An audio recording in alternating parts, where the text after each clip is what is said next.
Howdy folks, welcome to another little episode of Real Country with Jeff and Melanie. Got a crazy one for you today. We just hatched out some chicks in our incubator. Still got some cooking.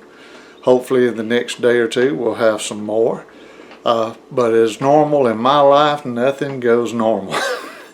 I am surprised and thoroughly pleased and thank God that we actually have some chicks to hatch. Our chickens, we had an abundance of roosters. So we had to thin the herd and got down to one rooster. Then we started having cannibalistic chickens. I've never heard of this. We've had chickens all my life. They just started pecking each other on their fannies and they'd get them bleeding, and then they just, something about the scent of blood, the taste of blood, and they would literally gang up and peck the chickens to death. You try to separate them, but it was the hens, not the rooster. So we got down to where we didn't have but just a very few hens and one rooster, and so I just decided it's time to try to hatch some. So I gathered me up somewhere about 25, 26 eggs, whatever number I'm telling you is off, but it was a little bit more than 2 dozen. We got them ready, prepared everything, put them in the incubator, had the proper temp, had the proper humidity, everything's going according to plan. I'm checking it 3-4 times a day. Time I wake up, multiple times during the day, and the last thing I do before we lay down at night. And everything's going perfect. Everything's right where it ought to be. And about 2 or 3 times, I hate to say this, but this is what really happened. Everything was exactly perfect when I went to bed. I got up 5, 6, 7 hours later, usually 5 or 6, and my temp had, my humidity had dropped 38, 41, 32, and I panicked and immediately came in and added some warm water and got it, the temperature back up to where it ought to be. Everything's going good. This happened 2 or 3 times, and I have no idea. My incubator is fairly new, does not have any leaks for the water to be getting out of there. We wasn't running a high humidity. Everything the way we've always done it, but for some reason this happened 2 or 3 times. And then the coup de grace. I'm down to, they're supposed to start hatching say on Monday or Tuesday, and all of a sudden, without any warning, I go outside to cut my grass, and I checked on them before I went out and everything's fine. And I wasn't outside maybe 35 minutes, and I come in and the power's off to the house. And I thought, well, hopefully everything will be okay. We didn't have a cloud, no thunder. I didn't hear sirens. It wasn't like we had a wreck nearby that somebody hit a power pole. Couldn't figure out what happened, but I thought surely within 20 or 30 minutes tops that the power would come back on. Well, long story short, it was off for, I want to say, 3.5 to 4.5 hours, and there was nothing we could do. I did go get some old beach towels and wrap around the incubator to try to insulate it a little bit more, and right before dark, and now it's getting dark close to 9 o'clock, power came back on, and the levels wasn't too bad, but bothered me. And I just kind of wrote it off. I figured there's no way we're going to hatch the first one. That between everything that's happened, this litter or hatching, whatever you want to call it, of chicks will not take place. And nothing I could do. I hated it, wasted time, and to lose the babies before they even get here. So I just kind of wrote it off. And then yesterday morning, my wife woke me up and said, "You got a chick?" And I was like, "Oh, you kidding me?" And long story short, now we've hatched some out, and we've still got up to a day or 2 more probably. We're going to leave them in there. But it's been over 24 hours since the first one hatched. They're dry and fluffy. So I'm fixing to start pulling them out and take them from the incubator and put them in the little brooder that I use for the first week or 2. Once they get up and they get to where they can handle everything, then we'll ease them outside into a bigger brooder, and then they'll stay there until we put them in the chicken tractor, and then eventually they'll wind up in the chicken pen with all the adults. But we want to give them time to grow up, get a little size on them where there's not any bullying and nobody don't get hurt. But just thought I'd bring that little message to you. If you ever have a situation like that and your humidity drops while you're in the bed asleep, there's nothing you can do about it. But just keep plugging through. Bring it up as fast as you can. I hope you never have the power issue like we had, and you know, can't blame it. You know, I live in Alabama. You can't blame Alabama Power. Have no idea what could have happened. Could have been mechanical. Could have been squirrel ran in a transformer, or an accident down the line. Nobody's fault, but it just happened. And but just do your best. Try to keep it going. And I don't know how many we're going to actually get out of this. I'm just guessing around 25, 26 eggs. But hopefully we'll get at least half, and I think we're pretty close. We've got probably, I guess, 7 or 8 in there. So as the day goes on, and so what I'm going to do is very quickly, I'm going to set the camera up where you can see my little brooder box in a second, and then I'll show you me transporting them to and fro, and then I'll show you our setup now. Right now, let me flip it around. Here is the incubator. You can see that humidity's up. And we got little chickies in there. They moving around. And like I said, we're gonna move a few out. And then right here, we just use a big Rubbermaid Sterilite type tub. I've got my pine bark little shavings in there already. Got us a little bowl of, excuse me, not a bowl, a mason jar, little chick feeder. And I feed my chicken baby chicks the same thing I feed my quail. It's a chick starter. It's like best I can get around here, about 22% protein. They all do well with it. Now my quail stay on that their whole lifetime, but my chickens I change it over as they mature. And then we've already got a waterer set up here, and then I just took some chicken wire and cut me a piece big enough to cover the whole container. And that's just so when they start sprouting their little wings in a few days or week, they won't be able to fly out or get on top of the water and then jump out. I've got my heat lamp right here, and then what I do is put the chicken wire across. I'll lay a couple of little slats across there and then lay the light on that. And they can go from hot to cool off as they need. They have access to food and water. It's contained. Now once all the chicks hatch out of the incubator and we take that up, I'll be moving this right back over to the little table where we were set up at. And like I said, they'll stay here till they're big enough to go outside. So give me just a second and I'm going to see about setting this up, and then I will start the process of moving the chicks. So excuse the so-called drunk cam there for a second. Let's see if I can set this up right here. Spread this out. Y'all excuse everything. Let me tone this down on my, there we go, right there. Alright, so bear with me. I'm going to step over here and start pulling them out as fast as I can because we don't want the humidity to drop. So here we go.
fast as I can get it.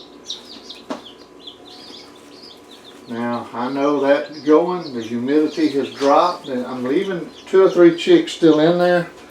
They are a little, okay, they're still a little damp. So here we go. Now we're going to take them and dip one in the water. That way they'll know how to come get them some water. Okay. Usually you only have to dip one.